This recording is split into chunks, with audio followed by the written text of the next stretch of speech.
I used to love the old Kit Kat ad of the 1990s. Do you remember the one with the photographer patiently waiting through all weathers to catch these giant pandas?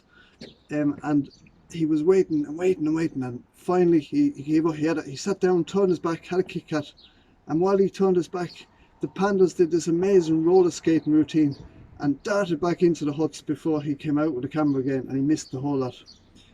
We used to complain a lot, didn't we, if we had to wait for a bus? Now there's a whole lot of waiting to be done. Perhaps there's waiting for bad news from the hospital about a loved one who's in ICU.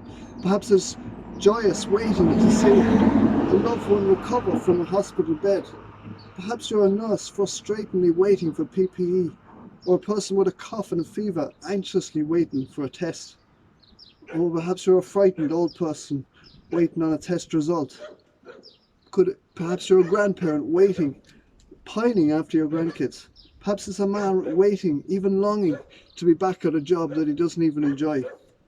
Perhaps it's a slow waiting for the sun to set again as the days seem to drag into weeks. We don't even know what day it is sometimes. Perhaps it's just plain waiting to be released from lockdown. Perhaps then it will be waiting to see if the national lockdown actually, if the infections stay contained. Perhaps it's an agonising wait as a Liverpool fan to finally win the Premier League title after 30 years.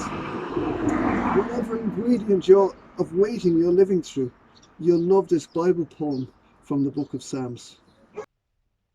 I gave up waiting on the bus as it started to rain.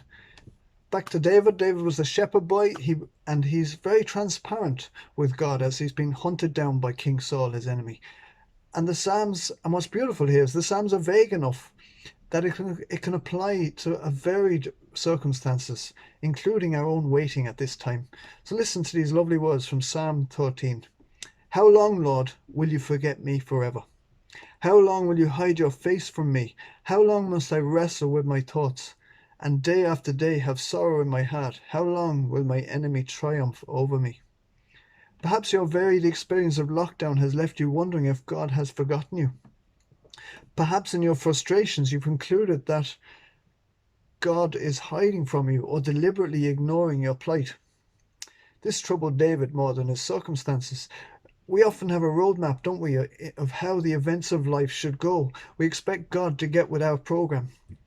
And this causes, when the two don't add up, this causes great sorrow and wrestling in our innermost feelings. We become balls of stress.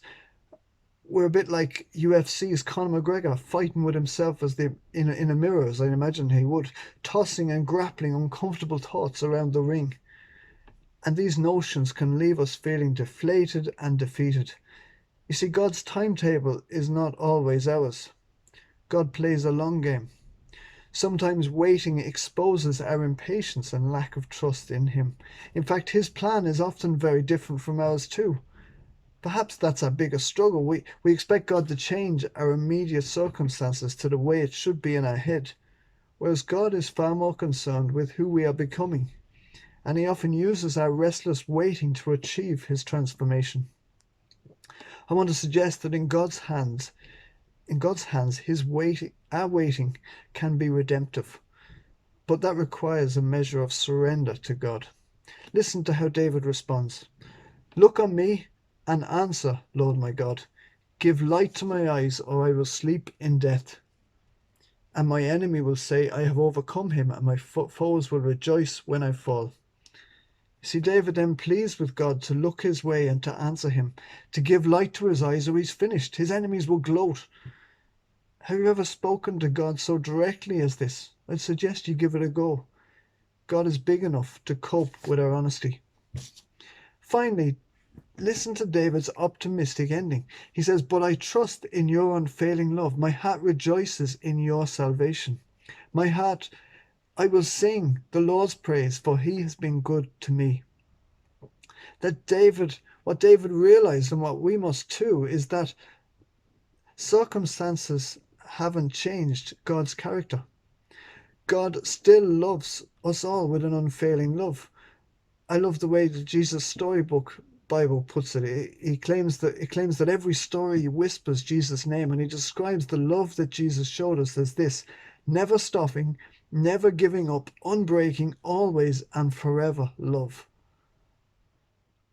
See, Jesus faced God's abandonment on the cross so that all those who come to him need never be abandoned.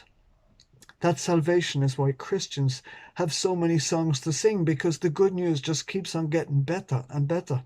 Have you ever noticed that atheists have very few songs?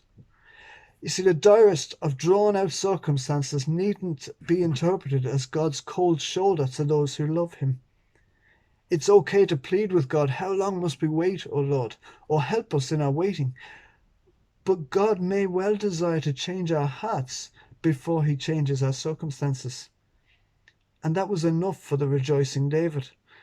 And finally, as we focus on him instead of our painful waiting, may we end this very day singing salvation songs of God's unfailing love and goodness to us.